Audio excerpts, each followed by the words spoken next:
২৬ March স্বাধীনতার এক অনির্বাচনীয় প্রভাত। আজ ভোরের আলোয় ঘুম ভাঙতেই মনে হলো বাতাসে যেন ইতিহাসের গন্ধ।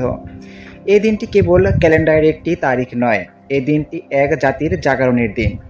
বাংলাদেশ শুধু একটি নাম নয়, এ এক অনুভব, এ এক অমর কাব্য।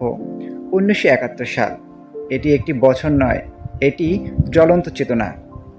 সেই সময়ের মানুষগুলো ছিল সাধারণ, কিন্তু তাদের সাহস ছিল অসাধারণ।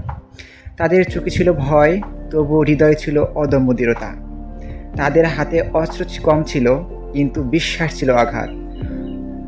অন্ধকার নেমেছিল এই বাংলার বুকে, তবুও অন্ধকার ভেদ করে জেগে উঠেছিল এক অগ্নিস্নাত প্রভাত।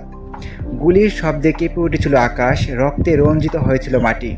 তবুও নত হয়নি মানুষের মন, কারণ তারা জানতো স্বাধীনতা ভিক্ষায় মেলে না, স্বাধীনতা অর্জন করে নিতে হয়। অসংখ্য প্রাণের বিনিময়ে অগণিত অশ্রুর ধারায় লেখা হয়েছিল এক নতুন ইতিহাস। আজ আমরা সেই স্বাধীনতার উত্তরাধিকারী। আমরা হাসি, আমরা স্বপ্ন দেখি, আমরা নিজের ভাষায় কথা বলি।